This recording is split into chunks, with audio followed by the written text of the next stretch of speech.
All right, today we are tackling a big one, Kubernetes. If you're looking to get started but you feel kind of lost in all the complexity, you are in exactly the right place. We are going to lay out a clear, actionable roadmap to take you from beginner to feeling confident. So let's get into it. Yeah, let's be honest, for a lot of people, that quote is a bit of an understatement, right? Kubernetes is incredibly powerful, but that steep learning curve can feel a lot more like you're just staring up at a giant cliff face. But don't worry.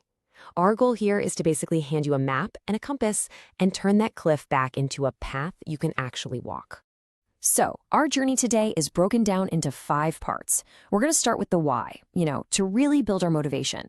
Then, we'll pack our bags with the essential foundational knowledge. From there, we'll start to demystify the core concepts, tackle our very first deployment, and then finally, we'll chart the course for your journey ahead. So, let's kick things off with part 1. Why even learn Kubernetes in the first place? Think of this as your call to adventure. Why is this skill so incredibly important in today's tech world? Well, the main reason is actually pretty simple. Kubernetes has become the industry standard. It is the engine that powers pretty much all modern cloud-native applications, the ones built from lots of little microservices. It automates this whole complex dance of deploying, scaling, and managing them. So learning it isn't just about a new tool. It's really about understanding the future of how software is going to be built and run. Okay, so with the why firmly established, let's start gearing up for the journey. Welcome to part 2, your essential foundation. Before you try to climb a mountain, you need the right gear. And these are the absolute non-negotiable skills you need in your pack before you even start. Before you write a single line of Kubernetes config, you have got to have these 4 things locked down. First, you have to understand containers, what they are, how to build one with a tool like Docker or Podman. Next, because Kubernetes was basically born in a Linux world, you need to be comfortable on the command line. Networking is also absolutely crucial because Kubernetes is all about connecting services together. And finally, YAML. It looks simple, but trust me, it's the language you'll use to speak to Kubernetes, so mastering its syntax is a must. Let's just zoom in on that first one for a second. The container. This is the absolute most basic building block. The best way to think of it is like a standardized shipping container, but for your software. It's this clean, isolated package that bundles your application's code with everything it needs to run, which guarantees it runs the same way everywhere. Kubernetes at its heart is just a master orchestrator for all of these containers. All right, with that foundation in place, we can finally enter the new world.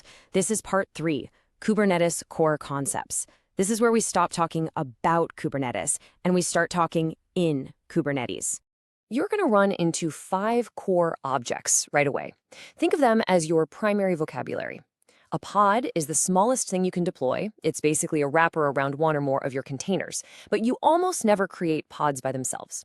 Instead, you describe what you want in a deployment, and it manages all the pods for you. To make your app reachable from the network, you create a service, which gives your pods a stable address.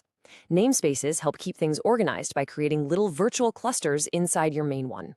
And config maps and secrets are how you safely handle things like configuration files and passwords. Okay, you've got the theory down. Now it's time for your first quest. In part 4, we're going to go from setting things up to a real deployment. This is where we bridge that gap between the concepts and actually getting your hands dirty.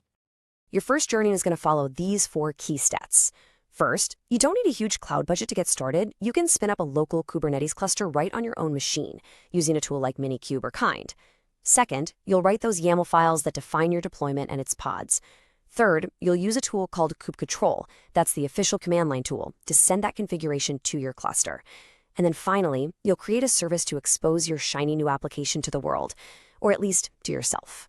Now, as you're practicing, it's really important to understand this distinction. With the open source Kubernetes you might run yourself, you manage everything, including the super complex control plane. That's the set of services that acts as the cluster's brain. But with a managed service like Azure Kubernetes Service, or AKS, the cloud provider handles that brain for you. This lets you focus on your applications, not on being a cluster administrator, which is, well, it's a massive win. And that brings us to our final map point, part 5, your journey ahead. You've deployed your first application, so what's next? How do you go from here to becoming truly proficient? Your journey definitely doesn't stop here. You can go after certifications like the CKA or CKAD to formalize your skills. You'll want to dig into advanced concepts like GitOps and service meshes. You'll need to learn tools like Helm to package your applications. And of course, mastering security is absolutely non-negotiable if you ever want to run this stuff in production. And speaking of production, this checklist for AKS is a perfect example of what I'm talking about. It really shows that just getting an app running is only the beginning. The real goal is to do it securely and reliably, using best practices like storing your secrets in a dedicated vault and using namespaces to keep different teams and applications walled off from each other. And if you really want to grasp the power of this, just look at how the giants are using it. OpenAI scaled their infrastructure to an incredible 7,500 Kubernetes nodes to train their AI models. Airbnb built some super sophisticated dynamic scaling to handle the crazy swings in travel demand. Reading these case studies gives you priceless insights into solving problems at a scale you just can't replicate on your own laptop. So, there it is, a clear path from what feels like an overwhelming start to a really rewarding journey ahead. You start with the fundamentals, you move to the core concepts, you get your hands on with practice, and then you never stop learning. You have the roadmap. The only question left is, what are you going to build